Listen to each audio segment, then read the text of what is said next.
निलंबित कशाला करता, त्याला घरी पाठवा. आणि जर एखादा कॉन्ट्रॅक्टर जबाबदार असेल तर त्याच्यावर मोठ्या प्रमाणात कारवाई करा, त्याच्यावर मनुष्यवधाचा गुन्हा त्याच्यावर तुम्ही टाका. आणि त्याच्याच बरोबर फक्त एका ठिकाणी ही घटना घडली म्हणून तिथं ऑडिट करण्यापेक्षा सगळ्याच हॉस्पिटलचं ऑडिट करायला काय हरकत आहे. आणि ऑडिट करून त्याच्यावर त्रुट्या ज्या काय असतील त्या कव्हर करून गेल्या पुढच्या 6 महिन्यामध्ये ही सगळी कामं आम्ही करून घेतो हे सरकारला सांगणं फार महत्वाचं आहे. काल देवेंद्र फडणवीस यांचा नागपुरात संवाद झाला, तरुणांशी मोठा असा प्रतिसाद मिळाला, दावा त्यांच्याकडून करण्यात आला, काय प्रतिक्रिया? माझं एवढंच म्हणणं आहे की स्वतःहून आलेले लोक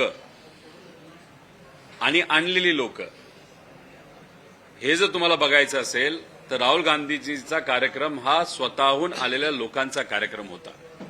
आणि नागपूरला जो कार्यक्रम घेण्यात आला तो कुठेतरी आणलेल्या लोकांचा कार्यक्रम होता असं आपल्याला म्हणावं लागेल.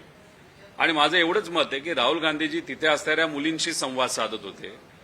आपली अपेक्षा होती की राज्याचे मुख्यमंत्री तिथे बसलेले आहेत, त्यांना सुद्धा सामान्य लोकांनी प्रश्न विचारले असते तर काय झालं असतं.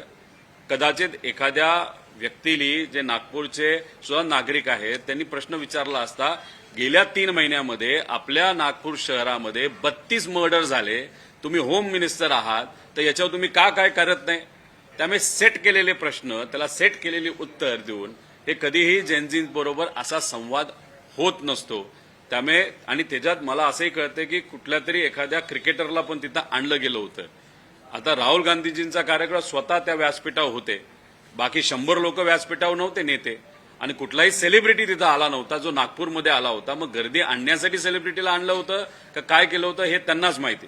अशा पद्धतीने संवाद हा होत नसतो. संवाद लोकात जाऊन लोकांचे प्रश्न समजून घेऊन, आम्हाला तुमच्या मन की बात नकोय, आम्हाला जन की बात ऐकायचंय, लोकांची गोष्ट ऐकणं महत्वाचं आहे. पण तिथं त्यांच्या कार्यक्रमामध्ये भाजपच्या देवेंद्र फडणवीस साहेबांच्या त्यांच्या मन की बात ते जो सेट प्रश्न देऊन ते करत होते हे मात्र त्या ठिकाणी आपल्या सगळ्यांना बघायला मिळालं. त्यांच्या मुख्यमंत्र्यांच्या कार्यक्रमात जे आहे ते गेले 8 दिवस नागपुरात वेगवेगळ्या स्पर्धा झाल्या, त्याच्यात डिबेट कॉम्पिटिशन होत्या, वेगवेगळ्या चित्रकला स्पर्धा होत्या, त्यातून जमा झालेले वेगवेगळ्या शाळा आणि कॉलेजचे विद्यार्थी होते जवळपास 30,000.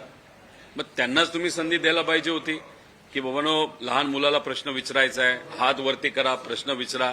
तिथं ढोल पण मला असं कळालं की 4,000 मुलं तिथं ढोल वादक घेऊन तिथं आले होते. त्याच्यावर आमचा आक्षेप नाही, पण त्या मुलांना वेगळ्या वेगळ्या स्पर्धा करून तुम्ही तिथं बोलवलं आणि मग ती मुलं तिथे कुठेतरी बक्षीस घ्यायला आली असतील, नाहीतर तिलक वर्मा आहे त्याला बघायला आली असतील, आणि त्याच्यातच तुम्ही तुमचा जेनझीचा संवाद ठेवला. मग कार्यक्रम तुम्ही घेतला का राहुल गांधीजींचा कार्यक्रम झाला म्हणून? कुठं ना कुठेतरी मला असं वाटतं की राहुल गांधीजींचा कार्यक्रम बघून भाजप सुद्धा आता काँग्रेसला कॉपी करायला लागलंय हे मात्र तिथं बघायला मिळतंय. सांगलीचे दर प्रचंड वाढलेले आहे, 75 रुपयापर्यंत गेले आहे. काल राज्यसभेमध्ये असं म्हटलं की 20 ते 22,000 कोटीचा घोटाळा या सगळ्यामध्ये. विषय कसा आहे, एक तर साखर कारखान्यांकडे जी काय साखर आहे ती काय खूप मोठ्या प्रमाणात आहे असं नाही. जेवढी सरकारने विकायला लावली तेवढी ती विकली, आणि जेवढी ठेवायला लावली तेवढी ठेवली. कारण का आम्हाला महिन्याला साखर कारखान्याला महिन्याला तिथं कोटा दिला जातो. आता साखर आहे का तर 100% कारखान्यांकडे साखर आहे.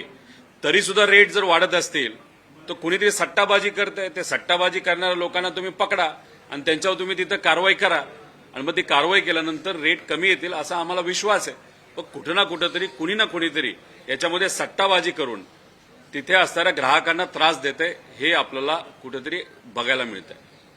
SIR पुढे कुठेतरी 14 लाख नावं जे आहेत ते पुण्याची कमी होण्याची भीती व्यक्त केली जात आहे. कसं पाहता सगळ्यात अनेक ठिकाणी नागपूरमध्ये सुद्धा मोठ्या प्रमाणात नावं कमी झाली. 2,06,00,000 नावं अख्ख्या महाराष्ट्रातून कमी झालेली आहे.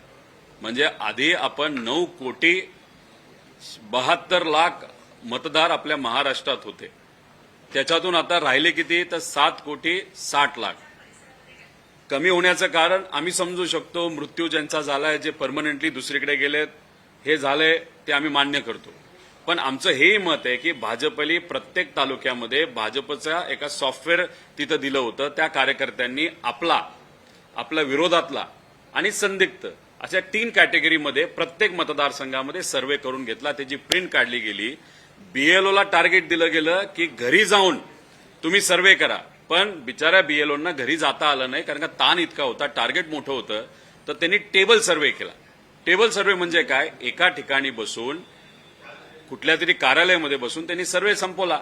समजा तुम्ही मतदार आहात नाही आहात, तुम्ही आहात नाही आहात हे घरी जाऊन बघायला पाहिजे होतं. पण मग तिथे बीएलओ जेव्हा बसून होता तेव्हा भाजपच्या कार्यकर्त्यांनी त्यांच्या सॉफ्टवेअरमधून जी यादी आली ती यादी क्रॉस व्हेरीफाय करून काही ठिकाणी नाही तर बहुतांश ठिकाणी बीएलओला प्रेशर आणलं गेलं आणि बीएलओला टार्गेट कंप्लीट करायचं होतं. त्यामुळे याच्यामध्ये काही ना काहीतरी गडबड झाली असं आमचं मत आहे. 30 तारखेला यादी जेव्हा बाहेर येईल त्याचा आम्ही अभ्यास करू आणि मग नक्कीच त्याच्यावर बोलू. आणि एक समजून घ्या, 7,60,00,000 जी आता मतदान तिथं आहे महाराष्ट्रात, त्याच्यामध्ये सुद्धा पुढच्या 3 महिन्यामध्ये मॅप्ड, अनमॅप्ड आणि संदिग्ध, जसं वेस्ट बेंगॉलमध्ये केलं होतं, संदिग्ध आणि अनमॅप्ड हे आकडे परत 2 कोटीमध्ये समाविष्ट केले जातील. आणि त्यामुळे आकडा आपला महाराष्ट्रात 2,06,00,000 नसून तो उद्या जाऊन कदाचित 2.5 कोटी सुद्धा होऊ शकतो. ही भीती आम्हा सगळ्यांना वाटते. नितेश राणे यांनी घोषणा केली आहे की आय लव्ह महादेवचा नारा त्यांनी नवीन दिलेला आहे. मुंबई ही भगवा दारांची असल्याचंही ते म्हटलंय. पण सर्व हिंदू सण आहेत ते आम्ही जोमात करू असंही म्हणाले. त्यांना मला एवढंच सांगायचंय, प्रभू महादेवांचे विचार कुठेतरी स्वीकारा. सर्वसामान्य भोल्याबाबडे जनतेचे ते दैवत आहेत. आज भोलीबाबडी जनता जी महाराष्ट्राची आहे ती खूप मोठ्या प्रमाणात अडचणीत आलेली आहे. त्यामुळे जातीवर धर्मावर राजकारण घेऊन जाण्यापेक्षा आज लोकांना ज्या काही अडचणी आहेत त्याचा तुम्ही तिथं विचार करा. आणि मला नितेश राणेंना खरं तर प्रश्न विचारायचा आहे की मी त्यांना खरं तर आव्हान सुद्धा केलं होतं.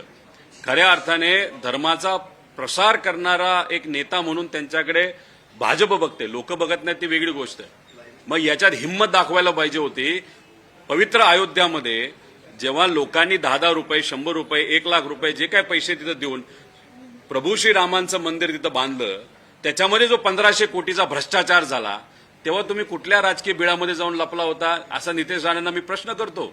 आणि आता कुठेतरी तिथं आता हर हर महादेवचा नारा तिथं तुम्ही देत आहात, हे लोकांना कळत नाही का?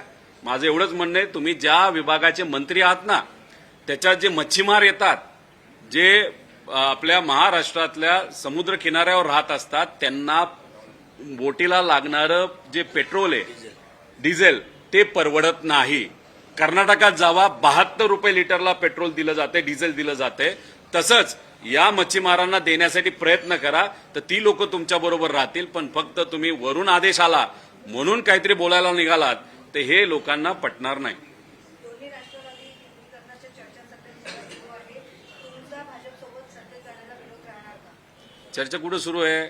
भाजपला वाटते म्हणून ते चर्चा सुरू करतात, नाही तर कुठल्या तरी दुसऱ्या पक्षाला वाटतं म्हणून चर्चा सुरू करतात. पवार साहेबांनी स्पष्ट केलेलं आहे, आमचे दोन्ही पक्ष एकत्रित येणार नाही.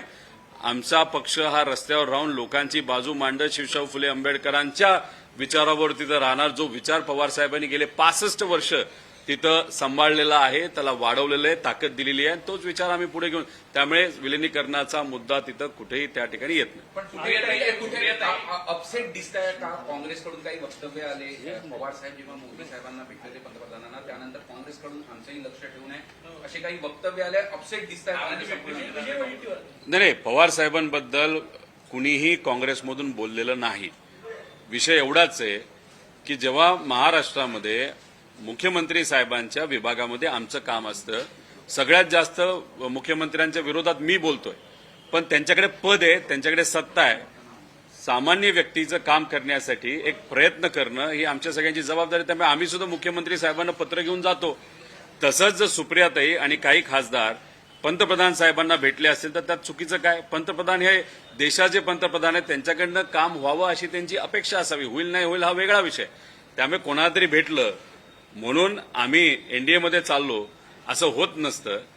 राजकीय आणि सामाजिक दृष्टिकोनातून कधी कधी भेटीगाठी होत असतात, पण ते काय लपून होतात, कोपऱ्यात होतात, खोलीत होतात, बंद खोलीमध्ये होतात, असं होत नसतं. ओपन जर बैठकी नाहीतर भेटी होत असतील तर ते पूर्णपणे राजकीय सामाजिक दृष्टिकोनातून लोकांची अडचणी सुटतायत का या प्रयत्नातून होतात असं मला वाटतं. दादा, तुमचे काँग्रेससोबत गेल्या काही दिवसात 4 जास्त जुळताना दिसते. याचं पुण्यातले होर्डिंग्स असो तुमचे की इतर? आमच्या पक्षातच काँग्रेस आहे. पवार साहेबांनी सुरुवातच काँग्रेसपासून केली, त्यामुळे आम्ही काँग्रेसपासून दूर आहोत असं कुठं आहे? काँग्रेस बरोबर आहोत, इंडिया आघाडीमध्ये आहोत, महाविकास आघाडीमध्ये काँग्रेस होते. त्यामुळे मी जर राहुल गांधीजीचे बोर्ड लावले तर त्याला चुकीचं काय? या देशाचे विरोधी पक्ष नेता आहेत. महाराष्ट्रामध्ये आपले सभापती असतील नाहीतर अध्यक्ष असतील, देवेंद्र फडणवीस साहेबांच्या सांगण्यावरनं तिथं दुर्दैवाने आम्हाला विरोधी पक्ष नेता नाही दिलं महाराष्ट्रामध्ये. मग आता आपल्याला कोणावर अवलंबून राहायला लागणार आहे? तर देशाचे मोठे नेते जे विरोधी पक्ष नेते आहेत राहुलजी गांधी, त्यांच्यावर अवलंबून राहावं लागलं. त्यांचं स्वागत केलं, त्यात वाईट काय? आणि मी एक सांगतो, माझा स्वभाव माझा थेट आहे. मला जे योग्य वाटतं ते मी बोलून जातो आणि करून जातो. मला योग्य वाटलं त्यांचं स्वागत करावं, ते स्वागत त्या ठिकाणी केलं.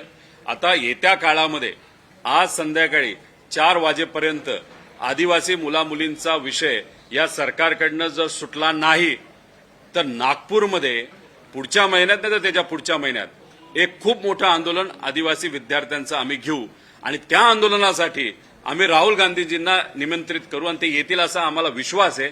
ते जेव्हा येतील, पुण्यात जेवढे बोर्ड लावले त्याचे 10 पट जास्त बोर्ड मी इथं लावतो, तेव्हा तुम्ही बघा. नागपुरातल्या आंदोलनाची जी मागणी आहे आदिवासी मुलांची 30 वर्षाची वयची अट जी आहे ती हटवावी ही मागणी आहे. 42 वर्षापर्यंत पोर वस्तीगृहात राहतात असं आदिवासी विभागाचं म्हणणं आहे. नवीन पोरांना मग संधी कधी द्यायची हा एक प्रश्न त्यांचा. आपल्या सगळ्यांना माहिती आहे की महाराष्ट्राच्या बजेटमध्ये 9 ते 10% बजेट हे आदिवासी समाजासाठी दिलं जातं. समाज कल्याणला सुद्धा त्यांच्या लोकसंख्येनुसार तिथं बजेट दिलं जातं. आता जर बजेट त्यांच्यासाठी राखून ठेवलं जात असेल तर मग या मुलांच्या शिक्षणासाठी जो पैसा लागतो तो पैसा खरं तर त्यांचा अधिकार आहे, तो पैसा त्या ठिकाणी दिला गेला पाहिजे. आणि मग तिथे 2011चं जे काही तिथं GR होता त्या GR प्रमाणे त्यांचं मत आहे की तो GR कायम ठेवा. GR बदलायचं कारण काय होतं? GR यांनी बदलला म्हणून आंदोलन सुरू झालं. 2011चा GR ठेवला असता तर ते आंदोलन झालं नसतं. हे जे युवा जेनजी आज जे काही आंदोलन करतायत नाही तर उपोषण करत आहेत, त्याच्या मागे अजून त्यांचं कारण आहे की लहान मुलांना जे अन्न दिलं जातं त्याच्यामध्ये जे काही भेसळ केली जाते, खराब क्वालिटीचं अन्न दिलं जातं, ते दिलं जाऊ नये ही त्यांची मागणी. मुलींना मोठ्या मोठ्या शहरांच्या आत हॉस्टेल असणं महत्वाचं ही त्यांची मागणी आहे. त्याच्याचबरोबर पैसा कायद्याचे काही मुद्दे आहेत, भरतीचे काही मुद्दे आहेत. तर हे सगळे जे काही विषय आहेत ना ते अतिशय महत्वाचे आहे. तुमच्या माध्यमातून मी महाराष्ट्राच्या तमाम आदिवासी आमदारांना आव्हान करतो, कारण का बहुतांश आमदार जे आदिवासी समाजाचे आहेत ते आज सत्ताधारी पक्षांमध्ये आहेत की तुम्ही आतापर्यंत कुठल्याही या आंदोलनाला पाठिंबा दिला नाही. मग तुम्ही विकासासाठी गेलाय तर तुमच्या व्यक्तिगत घरच्या विकासासाठी गेलाय का आदिवासी मुलांच्या विकासासाठी गेलाय हे कुठेतरी तुम्ही करा. त्यामुळे आज 4ची बैठक जी होती त्या बैठकीमध्ये आदिवासी समाजाचे जे आमदार जे सत्तेत आहेत त्यांनी त्या बैठकीत जावं, सरकारवर प्रेशर आणावं, या मुलांना पाठिंबा द्यावा आणि आज संध्याकाळपर्यंत हा विषय मार्गी लागावा. तो जर नाही लागला तर पुढच्या महिन्यात नाही तर त्याच्या पुढच्या महिन्यात आमच्या अध्यक्षांच्या मार्गदर्शनाखाली इतरही सर्व आमचे मित्रपक्ष आहेत आणि विद्यार्थ्यांच्या पुढाकाराने एक खूप मोठं आंदोलन आपल्याला या महाराष्ट्रामध्ये आदिवासी विद्यार्थ्यांसाठी घ्यावं लागेल.